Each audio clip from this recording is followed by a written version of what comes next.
আল্লাহ তার বান্দাদেরকে কেন পরীক্ষা নেন, কেন আমাদের জীবনে বিপদ আপদ দেন, কেন মুসিবত দেন? এর অন্যতম একটা কারণ হলো আল্লাহ রাব্বুল আলামিন আমাদেরকে আস্তে আস্তে আপার গ্রেডে উঠাতে চান। ক্লাস 1 এর পরীক্ষায় পাশ করলে 2 তে উঠা যায়, 2 তে পাশ করলে পরবর্তীতে উঠা যায়, 5 এ পাশ করলে 6 এ উঠা যায়, এভাবে এসএসসি পাশ করলে এইচএসসি তে যাওয়া যায়, এইচএসসি শেষ করলে তারপরেরটাতে যাওয়া যায়, এভাবে আস্তে আস্তে মানুষ উপর দিকে উঠতে থাকে। ঠিক একই ভাবে ঈমানদার যখন পরীক্ষা দিতে থাকে আল্লাহ রাব্বুল আলামিন তাকে ঈমানদার হিসেবে আল্লাহর কাছে তার মাকামকে উপর দিকে উঠাতে থাকেন। এজন্য বিপদে সবর করতে হবে, ধৈর্য ধারণ করতে হবে। আর মনে রাখতে হবে আল্লাহ বলেছেন ওয়ালা তাহিনু ওয়ালা তাহজানু, তোমরা মন খারাপ করবে না, হীনমন্য হবে না, তোমরা পেরেশান হবে না, চিন্তিত হবে না। তুমি নিজে দেখো তুমি ঈমানদার কিনা, তোমার ভেতরে ঈমান আছে কিনা, তুমি শিরিক মুক্ত ঈমান লালন করো কিনা, তুমি সে বিষয়টি এনশিওর করো, সেটা তুমি যাচাই করো। নিজের ভেতরে যদি ঈমান থাকে, যদি আল্লাহর প্রতি তোমার আস্থা অবিচল থাকে, মনে রাখবে তুমি কখনো পরাজিত হবে। আল্লাহ রাব্বুল আলামিন কোরআনে হাকিমে বলেছেন যারা ঈমানদার স্বয়ং আল্লাহ তাদের অভিভাবক, তাদের বিপদে আল্লাহ সান্ত্বনা দেন। উহুদের যুদ্ধে নবী করিম সাল্লাল্লাহু আলাইহি সাল্লামের সাহাবীগণ সাময়িক বিপর্যয়ের কারণে তাদের মনে কষ্ট হয়েছে। আল্লাহ রাব্বুল আলামিন তাদেরকে সান্ত্বনা দেওয়ার জন্য আয়াত নাযিল করেছেন এবং বলেছেন যে তোমাদের চিন্তা করার কোনো কারণ নেই, তুমি ঈমানদার যদি হয়ে থাকো তাহলে হাতি মরলেও লাখ, বাঁচলেও লাখ, কোনো লস নাই। ঈমানদারের অবস্থা একই রকম। আমাকে অনেকে এসে বলেন ভাই এত বিপদ যে দেয়ালে পিঠ থেকে গেছে আর পারি না। অনেক মা বোন অভিযোগ করেন যে স্বামী এত খারাপ যা আর টিকা যায় না, অনেক জুলুম, অনেক কষ্ট। এই হতাশ, এই দুর্দশাগ্রস্ত মানুষ অনেক সময় নিরাশ হয়ে যায়, আল্লাহর প্রতি অভিযোগ নেওয়া শুরু করে, আল্লাহর প্রতি নালিশ করা শুরু করে। আমি বলি ভাই ঈমানদারের জীবনে যত কষ্ট হোক এই কষ্টের শেষ আছে না নাই? কি বলেন? আমাদের জীবনে যত কষ্ট আসে, বিপদ আসে, এই বিপদগুলো কি কখনো শেষ হবে নাকি হবে না? একজন ঈমানদারের জীবনে বিপদ তাকে কষ্ট দিতে দিতে না হলে মেরে ফেলবে, মৃত্যু পর্যন্ত যাবে। এর বাইরে কিছু হবে? এর বেশি কিছু হওয়ার রাস্তা আছে? কিন্তু আমার জীবন তো এক সময় দিতেই হবে, মৃত্যু তো এক সময় আসবেই। আমি যদি সবর করতে করতে মৃত্যুবরণ করতে পারি, আমি যদি ধৈর্য ধারণ করতে করতে মৃত্যুবরণ করতে পারি, তাহলে সেই মৃত্যু আমাকে অনন্ত অসীম কালের বিপদ থেকে রক্ষা করবে ইনশাআল্লাহ। যদি আমার 50-60 বছরের বিপদ হয়, 50-60 বছরের কষ্ট হয়, আর এর বিনিময়ে অনন্ত অসীম কালের জান্নাত বন্দোবস্ত হয়ে যায়, তাহলে এই বিপদের বিনিময়ে যে সুখ আমি পেলাম সেটা কি লাভজনক হলো না লসের হলো? কিন্তু শয়তান আমাদেরকে এইভাবে বুঝতে দেয় না, শয়তান আমাদেরকে অস্থির করে দেয়। মনে রাখবেন বিপদে যারা ভেঙে পড়েন, বিপদে যারা ব্যাকুল হয়ে অস্থির হয়ে হতাশ হয়ে যান, নিরাশ হয়ে যান, অনেক কপাল পোড়া আছে বলে না আমার আর রক্ষা হবে না, আমার আর বাঁচার কোনো রাস্তা নেই। অনেকে আল্লাহর প্রতি অনাস্থা প্রকাশ করে, আল্লাহর প্রতি ভরসা হারিয়ে ফেলে। আছে না নাই এরকম? এরকম যদি হয় তাহলে বড় দুর্ভাগা ভাইয়ের আমার। বিপদের কষ্ট করলেন আর আল্লাহর প্রতি আস্থা ভরসা ছেড়ে দিয়ে ঈমান হারা হয়ে জাহান্নামে যাওয়ার ব্যবস্থাও করলেন। একবার প্রিয় নবী সাল্লাল্লাহু আলাইহি সাল্লাম এক লোকের মাথার পাশে অসুস্থ অবস্থায় তাকে দেখতে গিয়েছেন, তার শুশ্রূষা করতে গিয়েছেন। নবী সাল্লাল্লাহু আলাইহি সাল্লাম বলছেন আল্লাহ চাহেন তো তুমি সুস্থ হয়ে যাবে। সে বলছে না, সুস্থ হব না। নবীর কথার উপর কথা বলেছে, সেজন্য আল্লাহ রাব্বুল আলামিন তাকে একটু পরেই ওয়াফাত দিয়ে দিয়েছে, সে মারা গেছে। আল্লাহ রাসূল সাল্লাল্লাহু আলাইহি সাল্লামের শান এবং মর্যাদা আল্লাহর কাছে এত বেশি যে আল্লাহ রাসূল সাল্লাল্লাহু আলাইহি সাল্লামের মুখের উপর কেউ বেয়াদবি করলে আল্লাহ রাব্বুল আলামিন তার শাস্তি দুনিয়াতে নিশ্চিত করেন, আখিরাতেরটা তো আছেই।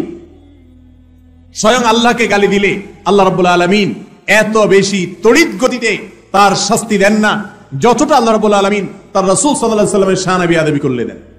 এই জন্য রাসূল সাল্লাল্লাহু আলাইহি সাল্লামের সুন্নাতকে অনুকরণ করা, অনুসরণ করা, তার আদর্শকে মেনে চলার চেষ্টা আমাদের করতে হবে।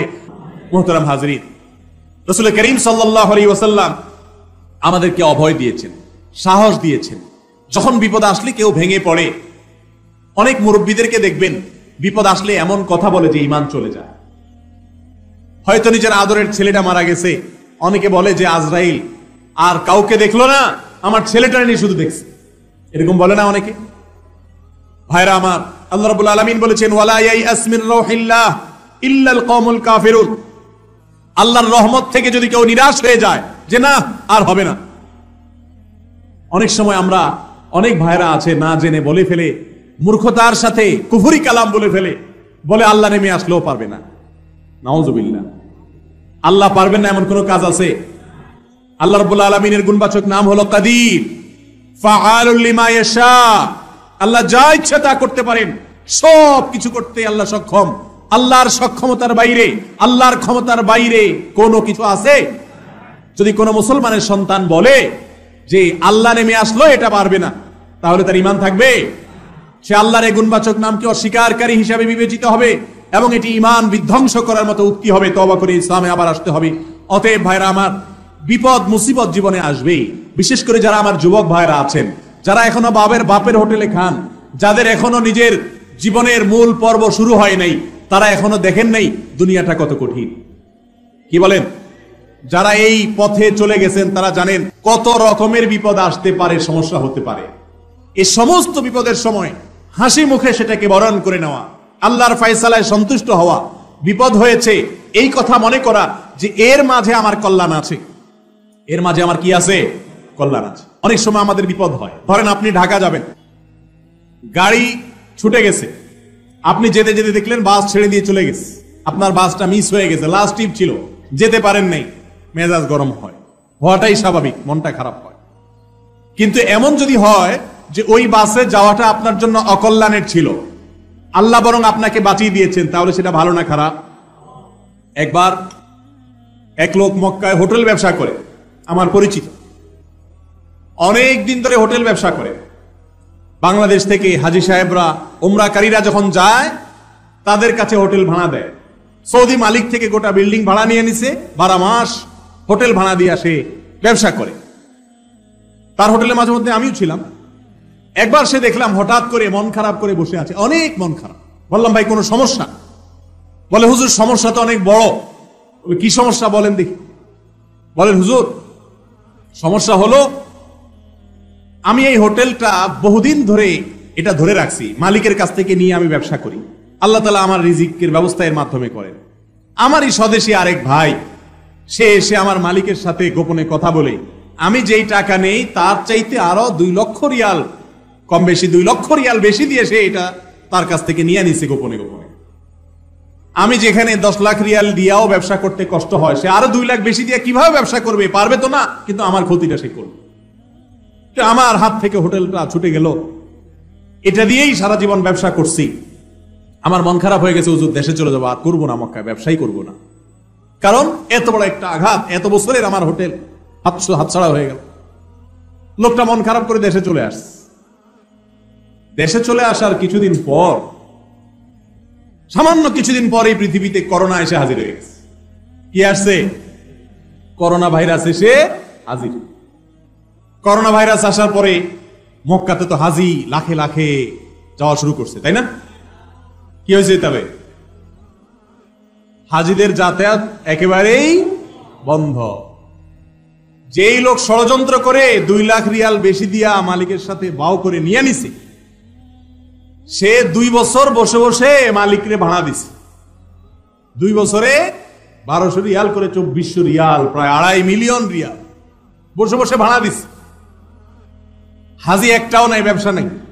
ভাড়া তো অগ্রিম দিতে হয়, সৌদি আরবে ভাড়া অগ্রিম দিতে হয়। যারা সৌদি প্রবাসী তারা জানে, ভাড়া তো আগে দিয়ে রাখতে হয়। ভাড়া তো দেওয়া শেষ সৌদিরে, সৌদি তো টাকা নিয়ে শেষ, রিয়াল নিয়ে শেষ। আর এই বেচারা 2 বছর কোনো হাজি নাই, বেকার 2-2.5 বছর। সে আরো 10 বছর এই হোটেলে ব্যবসা করেও 2.5 মিলিয়ন লাভ করতে পারবে না, কিন্তু 2 বছরে সেটা শেষ। ওই লোক, যে লোক আমাকে বলল হুজুর মন খারাপ, হোটেলটা হাতছাড়া হয়ে গেল, অনেক দিন পরে আমার মসজিদে জুমার পরে দেখি সে হাজির। আমি তাকে দেখে বললাম, ভাই আপনার যে বিপদ হয়েছে সেই বিপদে তো আমি দেখি আল্লাহ আপনার প্রতি রহম করছে। আপনি তো গর্তে পড়ে যাচ্ছিলেন, আল্লাহ ধাক্কা দিয়ে আপনারা বাংলাদেশ পাঠায় বাঁচাই দিস। লোকটা আমারে বলে হুজুর আমি যদি সারা জীবন সিজদায় পড়ে থাকি, আমি যদি মৃত্যু পর্যন্ত সিজদায় পড়ে থাকি, আমার মালিকের এই উপকারের এই নিয়ামতের শুকরিয়া আমাদের শেষ করতে পারবো না।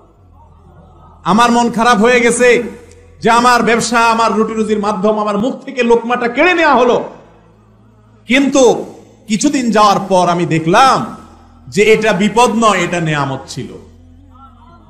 এই বিপদের পেছনে নেয়ামত লুকায়িত ছিল। আমার মালিক আমাকে গর্ত থেকে ধাক্কা দিয়ে বাঁচিয়ে দিয়েছেন, আর যে আমার ক্ষতি করতে চাইছে আল্লাহ তারে ডুবাই দিছে। এটা আমার নিজের চোখে দেখা ঘটনা। আমাদের জীবনে অনেক বিপদ আসে, যেই বিপদে হয়তো এরকম নগদে যোগ বিয়োগ করে আপনি ফলাফল বাইর করতে পারবেন না। আপনি দেখবেন, কই হুজুর, আমিও তো বিপদে পড়ছি, কই আমার তো এরকম কোনো উপকার হয় নাই, বিপদই শুধু দেখি। এটা হয়তো আপনি বলবেন, কিন্তু ভাইরা আমার, সব বিপদের পরবর্তী যে ফলাফল, ইতিবাচক ফলাফল, সেটা যে আমরা সাথে সাথে দেখতে পাবো এমনটা জরুরি না।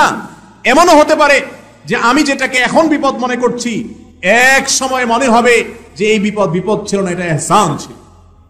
আর যদি কিছু না হয়, দুনিয়াতে আপনার বিপদের বিনিময়ে ভালো কিছুই না পান, বিপদে শুধু কষ্টই করলেন আপনি, আর কিয়ামতের দিন যদি দেখেন আপনার বিপদের বিনিময়ে আল্লাহ রাব্বুল আলামিন আপনার জন্য জান্নাত প্রস্তুত করে রেখেছেন, আপনাকে যদি বলেন, আল্লাহ বান্দা, যত বিপদ দিয়েছি মেনে নিয়েছ, সবর করে নিয়েছ, হাসি মুখে বরণ করেছ, আর তার বিনিময়ে তোমাকে আমি জান্নাত দিলাম, তাহলে এই বিপদের বিনিময়ে অনন্ত অসীমকালের জান্নাত পাওয়া, এটা কি লাভের ডিল হলো না লসের ডিল হলো? আল্লাহ রাব্বুল আলামিন বিপদ আপদে পাহাড়ের মতো ধৈর্য ধারণ করার তৌফিক আমাদেরকে দান করুন।